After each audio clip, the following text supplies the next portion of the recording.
देखिए, कल जो जम्मू कश्मीर यूटी के अंदर हमारे सरपंच भाई अजय पंडिता जी की निर्मम हत्या जो अनंतनाग के अंदर आतंकवादियों के द्वारा की गई, उसकी हम जितनी भी निंदा करें उतनी कम है। क्योंकि एक इंसान जो अपने परिवार को छोड़कर जम्मू में कश्मीर डिवीज़न के अंदर अपने इलेक्टेड हलके से जो लोगों की जो सेवा करने के लिए वो कश्मीर के अंदर वो गए थे और उनकी जो हत्या वहाँ पर की जाती है, ये बड़ी दुखनीय है, बड़ी निंदनीय है। और मेरी केंद्र सरकार से पुरजोर एक अपील है कि एक तरफ तो केंद्र सरकार के द्वारा कहा जाता है कि जम्मू कश्मीर के अंदर ग्राउंड लेवल की जो पॉलिटिक्स के लिए लोगों को पार्टिसिपेशन के लिए आगे लाया जाता है। जब वो इलेक्ट हो जाते हैं उसके बाद उनके साथ जो सौतेला व्यवहार या उनके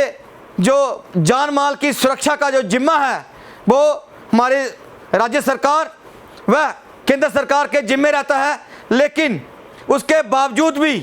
अगर ऐसी घटनाएं जो पिछले 1-1.5 साल से लगातार हो रही हैं और दूर दराज के इलाकों में और ख़ास तौर पे कश्मीर डिवीज़न के अंदर जिस तरह से इलेक्टेड रिप्रेजेंटेटिव्स की निर्मम हत्याएं यहाँ पर की जा रही हैं, उससे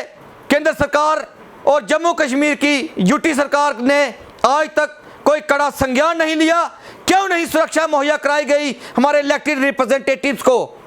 बार बार इलेक्टेड रिप्रेजेंटेटिव्स की तरफ से ये डिमांड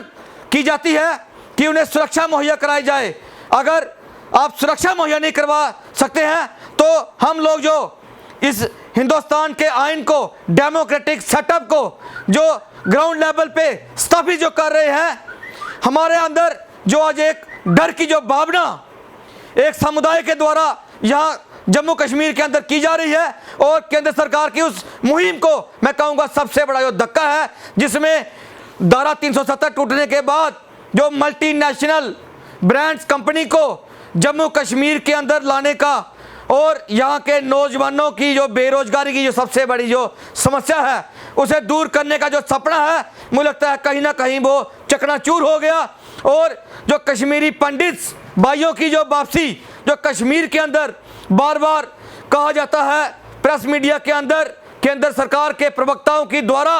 कि हम कश्मीरी पंडितों की जो घर वापसी करवाएंगे, आप 2000 या 3000 या 5000 इलेक्टेड रिप्रेजेंटेटिव्स की जान माल की सुरक्षा आप नहीं कर पा रहे हो, तो उन लाखों लोगों की जान माल की सुरक्षा आप कैसे कर पाएंगे? कहीं ना कहीं केंद्र सरकार भी इस मैं कहता हूं कि इस सवालिया निशान के घेरे में आ चुकी है। हमारे एलजी साहब से मेरी as a elected representatives municipal local body की तरफ से मेरी ये अपील है कि आप जम्मू कश्मीर के अंदर जितने भी इलेक्टेड रिप्रेजेंटेटिव्स हैं, आप उनकी काउंसलिंग कीजिए, उन्हें पूछिए कि आप किस तरह से लोग आज परेशान हैं, अपने इलाके में नहीं जा पा रहे हैं, दूर दराज इलाकों में। आप उन्हें पीएसओ की सुविधा अगर मुहैया नहीं करवा सकते हैं तो कम से कम जो हथियारों का जखीरा जो आपके गोदामों के अंदर जो जंग खा रहा है वो आप हमारे इलेक्टेड रिप्रेजेंटेटिव्स को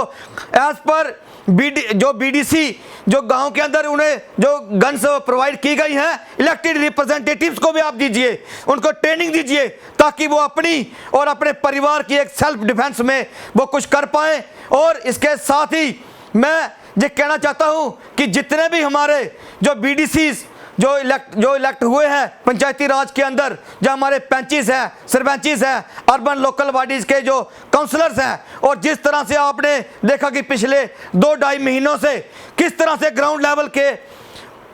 जाकर और लोगों की जो सेवा, चाहे वो सैनिटाइजेशन हो या लोगों के घरों में जो राशन के लिए, या जिस तरह से ड्यूटी डिस्ट्रिक्ट एडमिनिस्ट्रेशन ने उनकी जो लगा रखी थी अपने एरिया में लॉकडाउन के दौरान कि लोगों को अवेयरनेस देने की, किस तरह से लोगों ने काम किया है। आज अगर हमारे लोगों की सुरक्षा यहाँ सुनिश्चित नहीं की जाती है तो मुझे नहीं लगता कि आने वाले दिनों में कोई भी जो है इस डेमोक्रेटिक सेटअप के अंदर जाने का कोई साहस कर पाएगा। और केंद्र सरकार की जो यहाँ पर